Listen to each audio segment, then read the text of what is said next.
right, thank you everybody for coming. We're going to talk about prompt engineering and a little bit about ethics as well. I am by no stretch of the imagination an expert. I see some faces in here who could probably give this presentation just as well as I could. And a big thing when we think about prompt engineering is that AI is continually changing and evolving. So the information about prompt engineering I might have presented 6 months ago, 5 months ago, a year ago is going to be different than what we're going to talk about today. So always understand that this is an iterative process, and we'll talk about that as well in a little bit. But please chime in if there's stuff that I present and you're sitting there going, you know what, I have an opposite experience. Let's talk about it and say, okay, what are some ways that you found when you're talking to AI that have been more effective than what we're doing here? So please unmute, chime in, put it in the chat.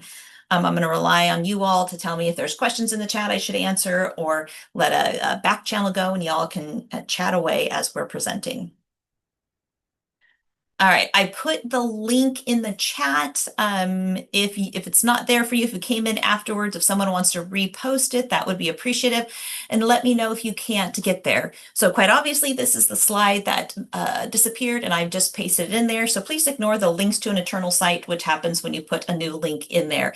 The reason I put this slide in here is because I want you to see that there are hundreds, and I don't have obviously hundreds here, but there is an ever-growing amount of AIs that are out there. There's always going to be the top ones that we'll look at: Gemini, Claude, and ChatGPT, and Perplexity is actually a really big growing one.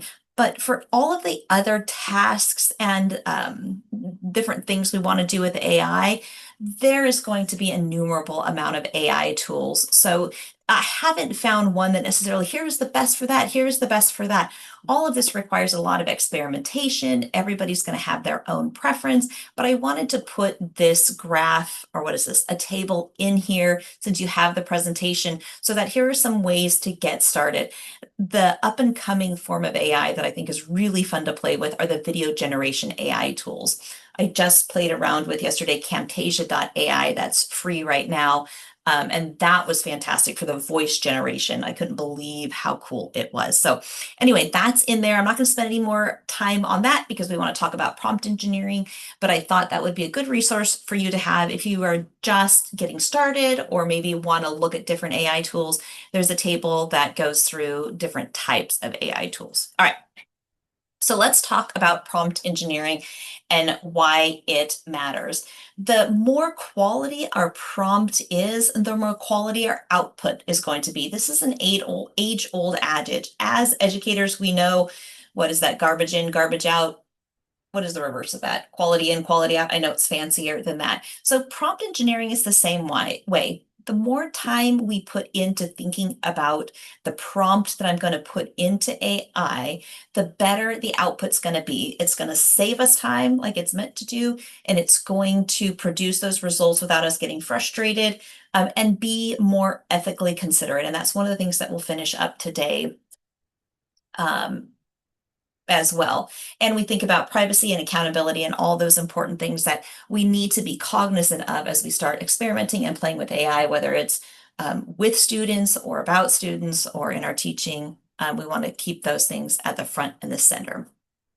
So let's dive right in. So the format for today is I want to provide a lot of different information, and we've got some sample prompts that we'll take a look at, but we'll dive into playing after we do that information. And I do that selfishly because when I attend presentations, I don't like a lot of time playing because I want to play afterwards. I like a lot of time. Provide me the information and then I'll play once we're done. So that's the kind of presentation that I like to go to. So that's the kind of presentation that I'm going to give right now. So we're going to have a lot of different information, and then we'll see this in action once we have that information. And if you don't like it, then Lori can sign you up to give your own presentation and we can play while you present. I think that's a great idea. Lori is happy to take additional presenters for professional development. All right. So let's talk about the importance of specificity, and not just specificity. specificity in general, but how to be specific when we're prompting. And I'm going to go through a lot of these slides that sound like they're saying the same things because there's a lot of different ways to approach prompt engineering. So we're going to look at all of these different ways that you can think about prompt engineering so that some of it'll stick. And when you sit down tonight to start prepping your class for the next week, some of these specificity requirements or suggestions will be retained in there. All right. So again, garbage in, garbage out. If you have generic prompts, you're going to get generic results. So if you provide vague information, vague requests, what it's going to spit out is not going to be pertinent to you. So think about that. If you want something specific, you need to give it specific information. That's like your big funnel. That's the general thing you need to start thinking about. It can take extra time, but it's going to save you time by giving that specific information.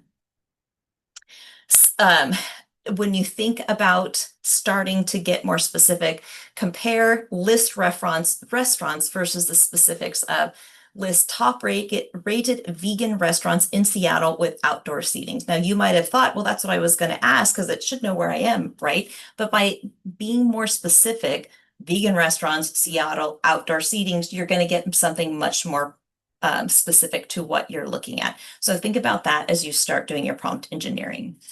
By adding context, constraints, and clear expectations, then you're going to get those more useful answers from AI. A well-crafted prompt is the difference between generic and superficial response, and then detailed insights that are going to address your specific needs. And that's, again, your specific needs. So think about things like clarity.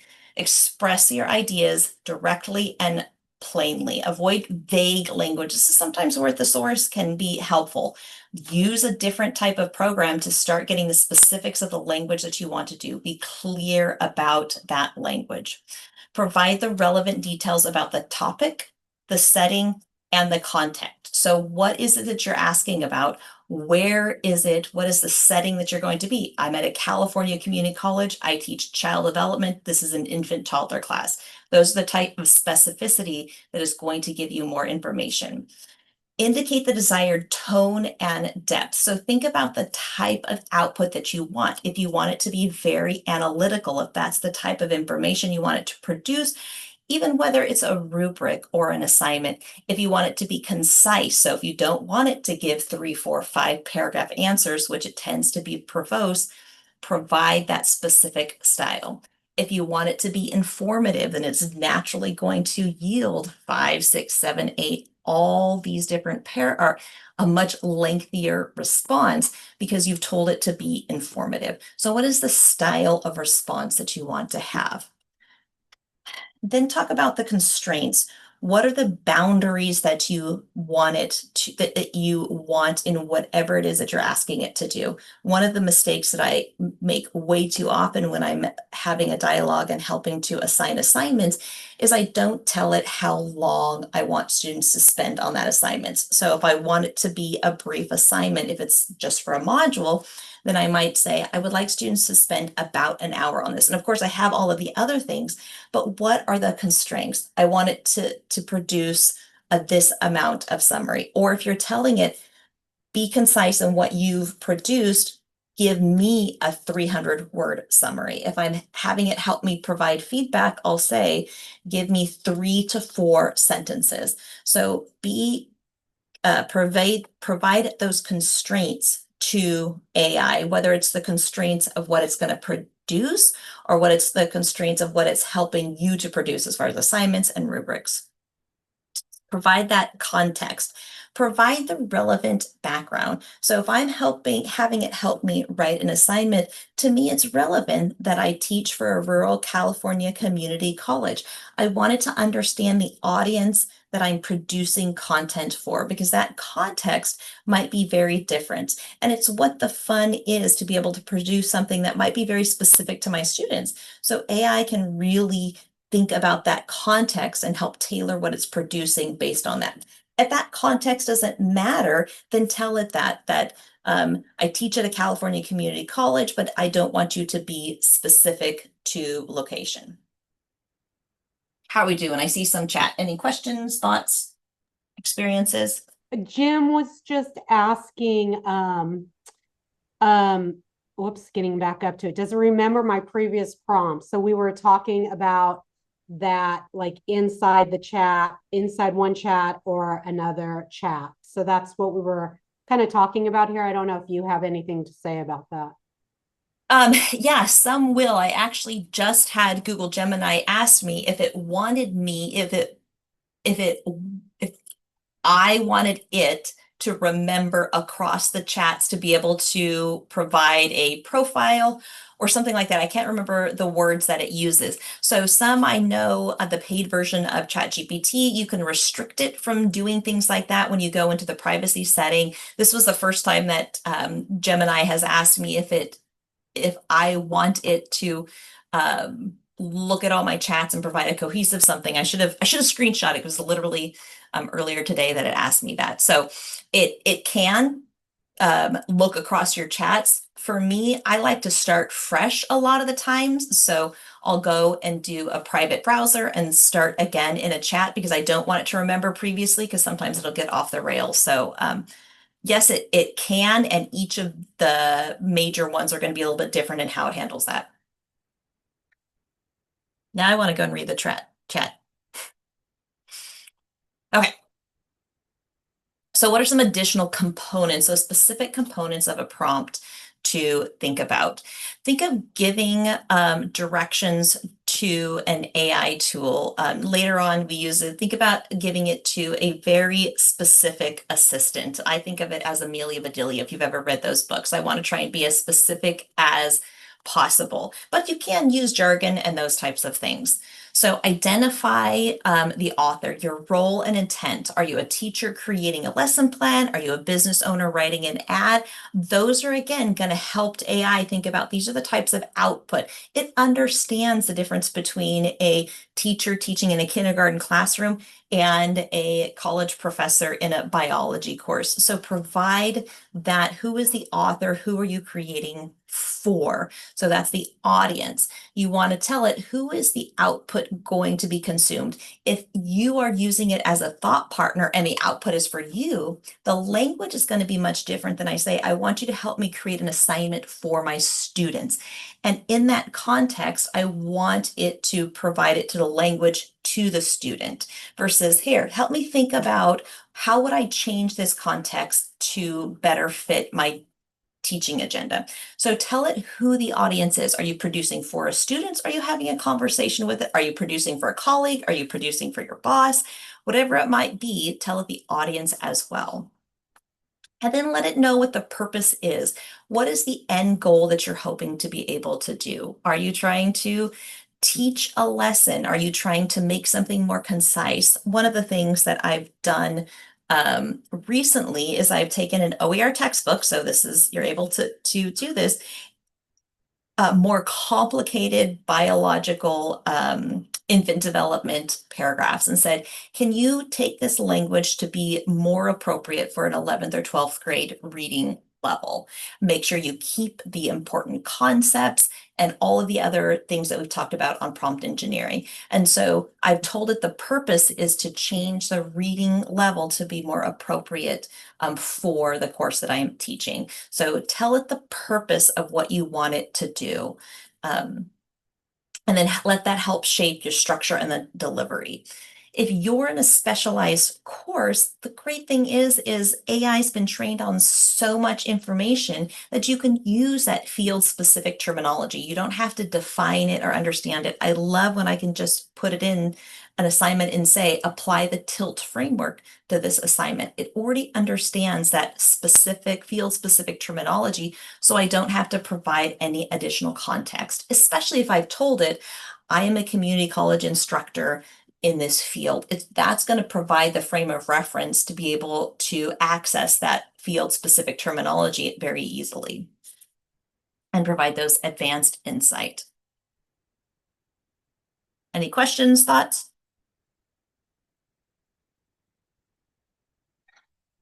Okay. So be consistent This is something that I really struggled with because I'm all over the place a lot of the time. So I really had to sit and think about my prompt. Was I being consistent? Because I would get a lot of outputs that weren't very helpful and initially was very frustrating. So take a look at your prompt and make sure that all of the elements are consistent. And these examples are an oversimplification, but I hope that it helps you to see how to analyze or even to look at your prompt and say, am I consistently asking for the same thing? So a consistent, well-crafted prompt might be something like describe a peaceful, sunny afternoon in a bustling city park while children are playing and people walking dogs. That's a consistent scene that you thought about that you can create, right? In your head, there's nothing that your brain is going, wait a second, that contradicts itself. Compare that to describe a quiet city park with lots of noisy children and busy traffic. So that doesn't have a lot of clarity to it, or it's poor clarity.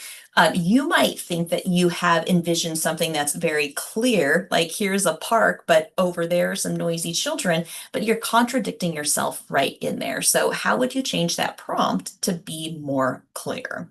The request for a quiet park clashes with the noisy children. So if we were to take that into a context of teaching, if I was asking it to help me provide feedback and I say, I want you to create relationship-based feedback that's also very critical of the student's performance, those two are two contradictory concepts, or they should be at least. I don't want to be critical to students if I'm also being relationship-based. So what other word could I use that is more clear and doesn't contradict that relationship-based feedback instead of critical?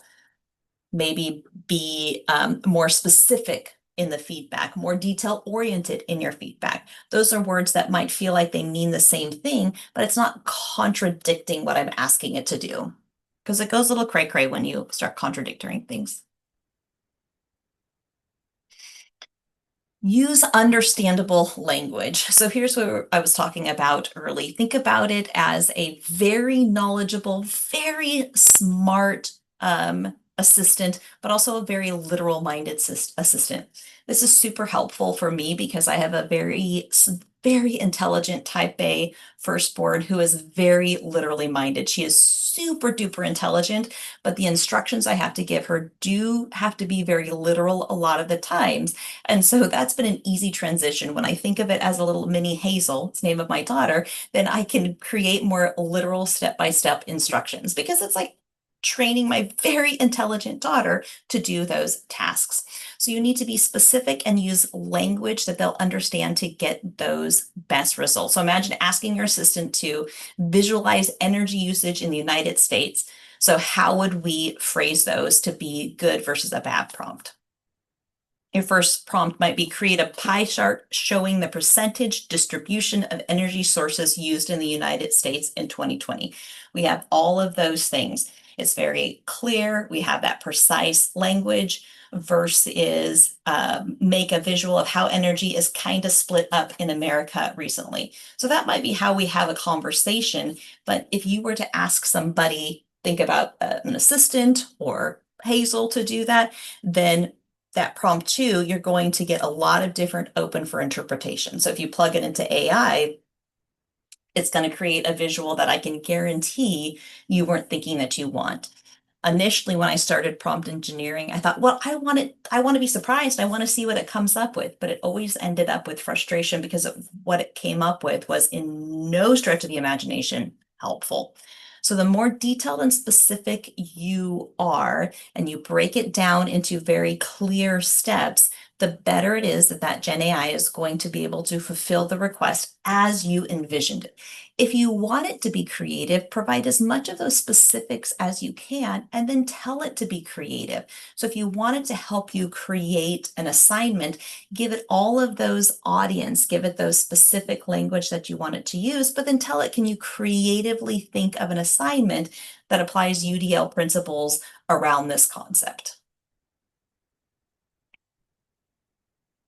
Okay. So what is another prompt example? Or what another? So let's look at some prompt examples to help us down the road before we start experimenting. We'll go through images, we'll talk about ethics, and then we're going to do some experimenting because I don't want to run out of time.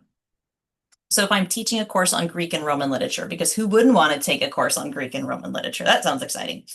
How would you use Gen? I know I've got a bunch of English teachers that are going, of course I would love to take that. How would you use the Gen AI tool to help you develop an activity that encourages critical analysis and fosters a better understanding of classical texts?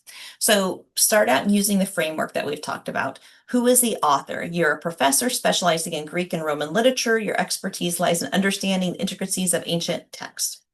Your students are undergraduates studying classical literature with varying levels of prior experience. And what is your purpose? I want to help students analyze themes and character development. So this isn't what you're going to put in the prompt. We're going to take a look at the prompt in the next slide, but you're sitting down and thinking, okay, who are all of these elements before I craft my prompt? So your prompt might look something like this that you're going to put into Gen AI.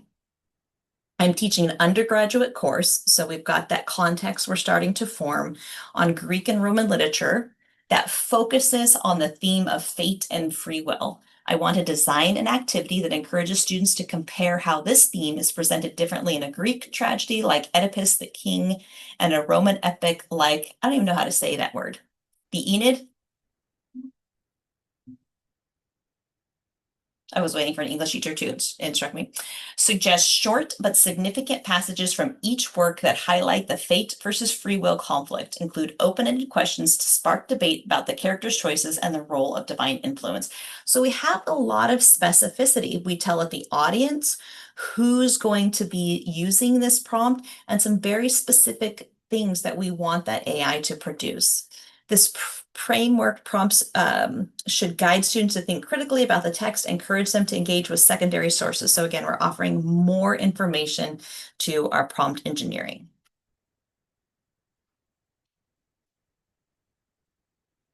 Any thoughts, questions? We're going to look at some prompt examples. It's Aeneid. Aeneid, thank you. Did you just know that, or did you have to ask an AI to say it for you? I'm not telling you. Here, wait, Only here. because I knew Jim's voice and I knew that you don't teach English, but Here you're it very is. brilliant, so you could have just known it. It It is. All right. All right, now I knew something new. See, we need real people in our lives, not just AI to tell us the right answers. All right, so let's look at some examples of good prompts and bad prompts. And I have been guilty of doing the bad prompts almost daily for so many years because the good prompts take time. So don't sit there and feel like, oh my goodness, I always do bad prompts.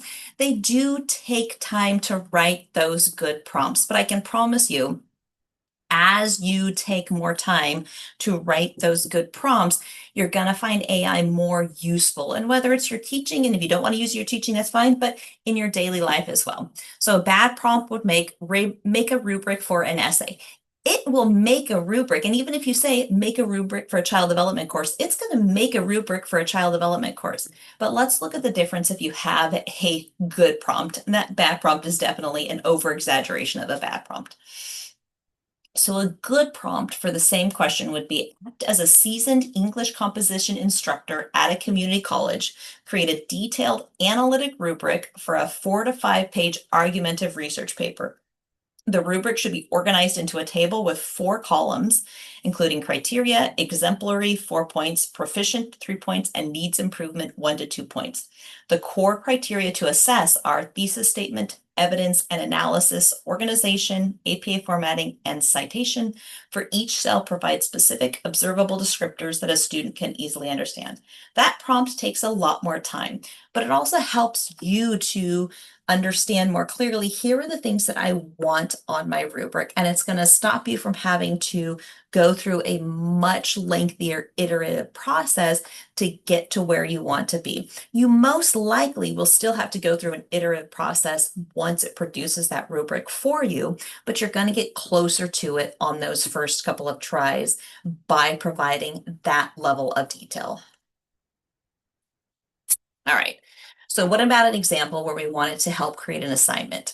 A bad prompt, and this is getting better, more close to maybe what we still do for writing a bad prompt, is write a 500-word essay on the causes of the Civil War using an AI. A much better prompt would be for this assignment, you will use an AI tool as a historical consultant. So again, we're providing that context to understand differing viewpoints leading up to the Civil War. Generate two perspectives, an abolitionist newspaper editor in 1855 Boston, so very specific context. Or a wealthy plantation owner in 1855. Then write your 300-word analysis comparing language, tone, key arguments, and how this exercise demonstrates the importance of considering bias in primary sources. Much more lengthy prompt providing specifics. All right, so how could we use it maybe to help us to create some teaching examples? If I'm an instructor developing relatable content to explain a complex topic for a lecture, so I can provide that context right to the AI. A bad prompt might be if I ask it, explain cellular respiration. What are the problems with that prompt? It's too broad, lacks teaching context and audience information. But if we change that prompt to be more specific, contain those details that we talked about, it's going to be, I'm teaching an intro biology community college, an intro biology to community college students with a limited science background. So we've created that who I am, who my audience is. Now here's the task I want you to do. Generate 3 analogies for cellular respiration, a financial analogy, a factory analogy, and a cooking analogy. For each explain limitations. This is one of my favorite examples because it allows us to use AI in ways that are outside of our expertise. Like I wouldn't have a financial expertise, but it can help me to provide examples that might speak to each of my students in different ways. So this could be a really great way to start using AI to help supplement your teaching or just to help give you a little thought partner to provide different examples that you might not have come up with because it's not within your realm of experiences. Any questions? I can't wait to read the chat. It's just, there's 28 things, so I hope it's amusing to me later. All right. So we talked a little, or I mentioned a little bit earlier about the importance of iterative refinement. In all honesty, this is the place that always gets me the most frustrated, and I don't take as much time as I should. But every time that I do, I find that I become better at prompt engineering the next time I engage with AI, and that I get better results that match what I'm asking it to do much better. Most of the time, you're going to have to engage in some iterative refinement, meaning you're going to have to start refining what you've asked it to do. And this is an important way to, if you are scaffolding your students to use AI, this would be a good lesson to help them learn as well, because it means that they're reading that output and thinking through using that critical thinking that we want them to do, whether or not it's the right output for what they're trying to do. So what is the importance of iterative refinement? It enhances clarity. So you refines the initial prompts to be more specific and designed, aligned with your desirable outcomes. That's one of the things that we can miss a lot of the times when we're looking at AI is what is it exactly that I'm wanting it to produce? So we can get there more clearly when we engage in that iterative refinement. We start to adapt to how AI understands things. So we can adjust the prompts to be in a format that AI can better yield the results that are going to give us what we want. It allows us to experiment with different possibilities. We start understanding the importance of using words like be creative in what you produce or analyze this document versus just take a look at it. We can start seeing the difference by using those different types of words, getting that old thesaurus out on the outputs that it creates when we do this iterative refinement. And we can see that it learns from feedback. So especially if you have an ongoing chat, just like Jim was saying earlier, it can start to remember all of the different contexts and cross those and bring those into bearing with the conversation.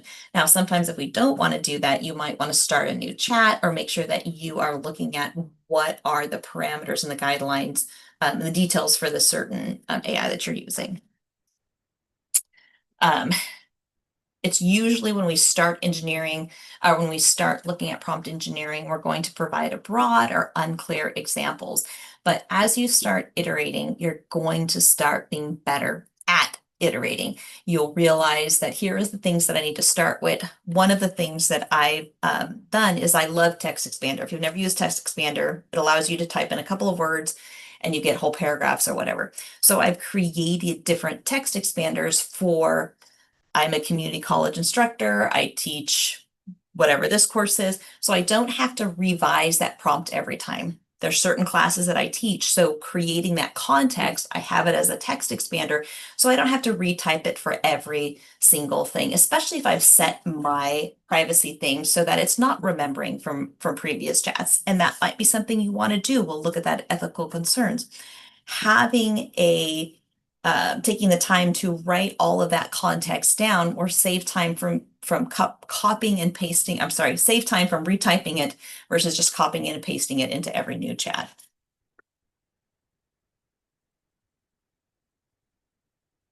All right. And this is just additional resources. There's a lot of different prompt engineering tools out there since we know how important it is. There's a lot of people that have come up with different templates, different technology that you can just plug in a couple of different items and it helps you to create a prompt. So this is in here so that when you, hopefully everybody was able to access the slide on the link.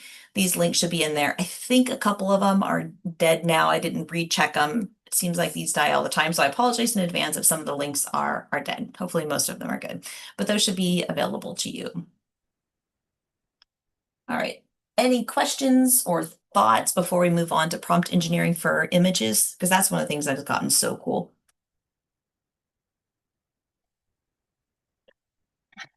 Should I take a look at the chat or is it just chatty? It's just kind of chatty. We were just talking about really just prompting, and sometimes it, like Jim wrote, he felt like using AI for a specific task multiple times, I have to go back and remind it what I'm looking for, and a response almost like it forgot and its mission has crept to something else. And I find that that happens too. And that's when I have to start a whole new chat and just redo the prompt and change it. And like today, I was trying to get it to do something and it just would not do it. Even when I went to a new prompt and I finally just gave up. Like it would not just, it just like it froze, or I don't know, I killed it. One thing I've gotten into the habit of doing, and I didn't realize I was until I sat and thought about it, is telling it, remember the guidelines that we've discussed and apply them. And so every 2 or 3 prompts, I will tell it, remember the guidelines that we've been discussing, remember the themes that we've been discussing, remember blah, blah, blah. And it'll still go off the rails more often than I would like to. But I've found that just by every once in a while or however many prompts, by telling it, remember what we've been discussing, it seems to bring it back more often and it goes off the rails less. But it still does. You're absolutely right. If anyone has a question, remember you can just raise your hand and then Amanda will see that and we'll stop. And Eileen wrote, I like that. Remember the, yeah, that's a great tip. Yeah. And I've also, it's supposed to store it in its memory, but I've also gone to, please put these new instructions in your in your memory. I feel like it helps it by giving those very clear instructions. And if you haven't noticed it lately, but in a lot of them, you can choose show thinking, and that's amusing as well. If we have time, we'll be able to take a look at that. But yeah, I also tell it, put this in your memory because you seem to be forgetting it or something. Sometimes I get a little snippy, which is probably not good because when it takes over, it'll come and kill me first. So I try and be nice, but sometimes it is irritating. All right, so let's talk about prompt engineering for images. The images have gotten a lot better. As most people have noticed, words seem to always be the problem, but this is a complete AI image, and really those things that we used to be able to notice before, like fingers and hair, have gotten so much better. Like the image, the hand on the right hand side, it looks a little off. And so those are the things that it still struggles with, but the images have become so much better. And so I found that it's a really great way to be able to produce infographics or images for my classes that are really spot on. I teach child development classes, and so finding images of actual children demonstrating concepts can be a little bit more difficult. But for some of the images, AI has created some really cool examples of a concept that in the past I was only able to describe. And so prompt engineering those images to get to more clearly describe what you want is going to become to me a better form than even the text prompt engineering. Tools like Dolly and Midjourney both require different techniques. And so once you find a text generator platform that you like, it's usually best to become, I wouldn't say attached, but start that iterative process with that one text generator, because there does seem to be a lot more variability in how you interact with them versus the text generators. There's variability in the text generators, and if you start comparing them side by side, you'll see that. But image generators seem to be much more specific as far as the engineering. So that's my disclaimer before we look at it. Since image outputs cannot easily be edited, it becomes even more important to get it right from the beginning. This is one thing that almost across the board, the image generating software does horribly at. If it produces an image and you want to just change one thing about it, it struggles greatly with that. I've not found one. So if you guys find one that does that well, let me know. Some do it better than others, but 99.9% of the time, I found it's easier just to scrap it and start it again. So saying that, it becomes even more crucial to look at those prompt engineering for the images and do it as close to specific as you possibly can that first time around. Has anybody found an image generator that does good at letting you edit it? Or have you played around with the image generators? I have played around with them and they always seem to recreate, which is frustrating. I have like on Canva used it and it keeps it kind of generally the same, but it still won't quite do. So Canva is probably the best, I would Yeah. say. And it seems to sometimes be the most creative too. I found that it can think outside the box really well. I've been impressed with Canva. All right. So when we're talking about image prompting, what are the key things to be able to think about as we engage in that? So what is the subject? This seems like it would be self-explanatory, but we don't think about it.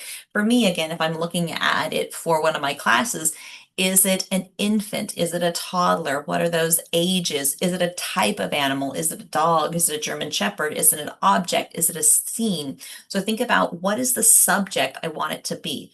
Again, sometimes we think, oh, I just want it to be creative, but you're gonna get something that is way out of what you were even considering if you don't sit and think about, okay, what is the general subject? If you want it to be more creative, then just give it a general subject. I want it to be an outdoor theme. I want it to be an ocean theme, or sorry, subject. Think about the setting, because otherwise it's going to create some wonky backgrounds for you. Do you want it indoor? Do you want it outdoor? Do you want it fantasy? Do you want it realistic? Do you want it in the classroom? Do you want it in a bedroom? You know, whatever it might be, think about the setting as you prompt engineer. And here are things that we didn't necessarily have to consider for the text engineering. What is the artistic style? Do you want it realistic, surreal, impressionist, cartoon, paper art? We don't need to be an art major to know that I want it to either be a realistic or surreal. We know the difference between those two. So if you want it to be as real life as possible, tell it that. I want it to be a realistic, real life as possible, whatever words you want to use, not a cartoon. When you're engineering that, because it will come up with, I'm just going to randomly create a cartoon. So again, be specific. What is the color scheme that you want? If you want to use natural colors, do you want it to be fall colors? Whatever it might be, give it a color scheme that you want to apply. What are some additional details? So think through what you're trying to create. If it's something for a course, what are the details that are going to be specific to give it that level that is going to be useful? What are the lighting conditions? Is the weather important? Are the objects to include in there going to be important? So if I'm teaching a child development course and I'm talking about loose parts, I might give it some examples of here are the loose parts to include. Make it in a classroom, make them so that they're larger than give it dimensions so they're not choking hazards. Those are the types of different specifics that I might want to include. What are some diversity elements? We're going to take a look at this when we look at the ethical considerations, but if you're asking for it to generate an image of a medical professional, of a doctor, most of the time it's going to generate a white male. So tell it, I would like it to be a person of color. I would like it to be a woman. Whatever those elements you want it to include, this is one of the most important things because we're trying to retrain the AI to not just do white males when we're talking about doctors. So we force it to think in more diverse terms. So think about those types of elements as well when you're engineering. So here are some prompt templates, again, especially for images to help think through how I can get to where I want to be. So create a detailed description of a photo in this art style, realistic, surreal, whatever it might be. The photo should depict blah against inside nearby a insert words. The image should be whatever the object is should be prominently featured, showing intricate details such as and including, fill it in there.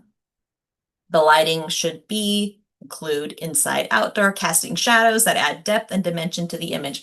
So you start getting more detailed and what it's going to produce is going to be amazing. The composition should be with the main subject position. The photo should evoke a sense of and capturing a moment of. So you can, even in your engineering of the image, tell it to capture certain feelings, certain emotions. It has been trained on all of these different images and photographs. So by telling it capture this type of mood, capture this type of feeling, it's going to reference some of those previous photos it's been trained on to replicate that type of mood and that type of feeling. If you've got an example that you want it to copy that style, you can tell it, use this type of style or use this photo as a reference to the style that I want to copy in this image or whatever it is that you're creating.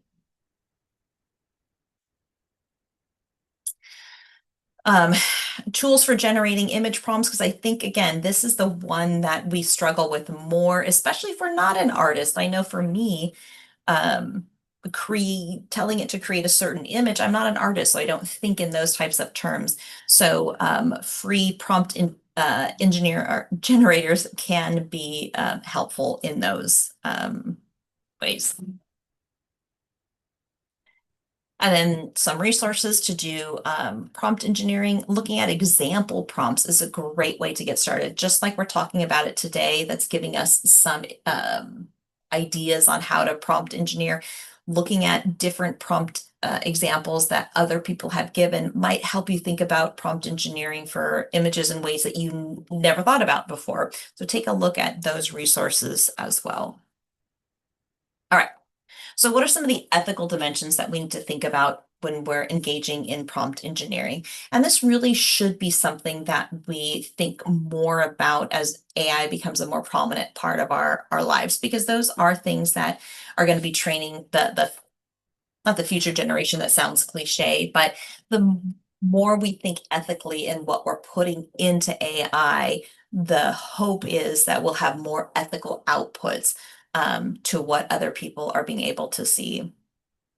So think about inclusivity across diverse populations. So when we're looking at images, when we're thinking about different demographics, make sure that you're accurate in what you're saying and what you're asking it to think about. Let's see. All right.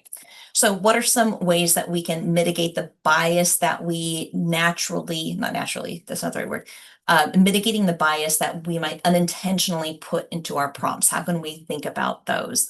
Again, a biased prompt might be describe a typical software engineer. This could reinforce the stereotypes about gender, age, or background in tech. Just right now, because of all of the bias that we've been exposed to, if you were to think, if I said describe a typical software engineer, most of us would be coming up with a male. Might not be along racial or ethnic lines, but most of us, if we think of describe a typical software engineer, we're going to think of a male. So retrain the AI to include or focus on female software engineers. A more inclusive prompt would be describe diverse individuals in software engineering, highlighting varied backgrounds such as genders, age, and approaches to the profession. This type of prompt engineering forces and encourages representation that reflects, hopefully, the growing reality in the field instead of further reinforcing that stereotype. Even the subtle word choices can skew how the AI outputs towards a certain perspective. And we might not even notice it. So if we're generating those AI outputs to be consistently included in our teaching content, then we might not realize that we're continually reinforcing those stereotypes or not creating diverse and inclusive materials. So what are some of the do's and don'ts of ethical AI prompting? So list of do's: specify context, audience, and desired output format. Use inclusive language that considers diverse perspectives. This might even be something that you have a separate chat going. If you're looking at doing your prompt and asking AI, what is a diverse perspective I can ask this in? It's a great thought partner to help you think through those concerns. Consider cultural sensitivities and potential harms. Have that conversation. Request a balanced viewpoint on a controversial topic. I actually had this just this morning where I gave some insight to somebody and they said, did you ask for AI to generate a counter viewpoint? And I had not. So it was a really great calling out of me who was looking at it and I thought being objective in what I was asking, but by telling it to create a counter viewpoint on that controversial subject that we were discussing, I was able to think about it in a more ethical framework. Verify factual claims and AI outputs before using them. I don't think this is new news to anybody, but AI will very confidently hallucinate on things. And we keep thinking that that's becoming less and less, but I feel like AI is just becoming more and more confident in those hallucinations and will produce more and more citations of that hallucination. So make sure that you are verifying what it is producing. I found it to be super helpful in providing additional resources in my teaching, but I do have to make sure that I check every single one of the links, one of the videos that they produce, because about 50% of the time, they're either inaccurate links or it's not the information that's appropriate for my course. So make sure that you always verify those claims. What we don't want to use is use vague, leading, or loaded language that skews the AI output. This is something where we have to think about, is the question that I'm asking in a way subjective to get what I want, or am I truly being objective in how I'm asking this question? We don't want to submit unedited AI generated content as your own work. Practice what we preach. We tell students, make sure that you are citing what is not yours. We need to do that as well. If it's something that we have not edited, that it's just straight out of AI, then say, I got this from AI. There isn't a lot of guidance on citing AI right now. So right now it's just an attribution model. Acknowledge this is where I got it. This is when I accessed it. This is the model that I used. Don't This should be a given. Ask AI to generate harmful, deceptive, or discriminatory content that just feeds into the algorithm. Some GPTs are much better at calling you out on this than others. I found that Claude and Gemini are a little bit better than ChatGPT. Claude is definitely the most restrictive as far as making sure that the content is safe and isn't unethical. But there's also some limitations on that too. Don't rely on AI for critical decisions without human oversight. I think that, as educators, it's not necessarily something that we have a cause to be concerned about. However, as critical thinking does because something becomes something we're concerned about in our students, this is something that we do have to reinforce as we're helping to teach the next generation. Is this shouldn't be something that is taken at face value. It does need human oversight. And don't assume that AI outputs are free from bias or of factual errors. We know that, but sometimes when we see some really great outputs consistently from AI, we get lulled into thinking that it is really not making those types of errors anymore. There are still some very significant errors that are full of bias and factual errors. Oh, I think I forgot. I had this in here to do a flow chart. I don't think I did the flow chart. All right. So how do we refine the conversation to make sure that we have an ethical prompt using AI? So we'll start with the best attempt at a clear and specific ethical prompt. Again, we aren't perfect. We might think that it's an ethical prompt, but we want to engage in this iterative process. So evaluate what is output by the AI, review it critically for the relevance, accuracy, and any ethical concerns, and then engage in that iterative process. Adjust the prompt to address the gaps, biases, and inaccuracies. Call the AI out. Say, this is bias in what you've said. This is inaccurate. This is untrue. It gets super apologetic. But the more we take the time to correct it, in theory, it's going to produce less biased responses in the future. You'll receive better output and it'll align much more with your personal ethical standards or what we know are ethically sound teaching. This is an iterative dialogue, and that's one of the things that can be great about the AI, especially if it's during those conversations, is it starts to understand this is a better way forward to create ethical outputs. So what are some real world applications when we look at ethical prompting in action? If we're looking at it from our perspective in education, we want to generate discussion questions, not essays. So allow it to help you generate those ways around to discuss AI in ways that are ethically sound. It can help us to create personalized learning materials. So we want to use it in that ethical way to be able to enhance our teaching, not replicate our teaching. And we also want to pass this on to the next generation. So teach students to cite AI for their assistance rather than supplanting their critical thinking. All right, I'm looking at the time, so I'm not going to talk about those. I'm just going to leave that in there. All right, we only have 5 minutes, so we're just going to leave that in there. All right, so any questions, thoughts, or concerns? I'm going to put the slide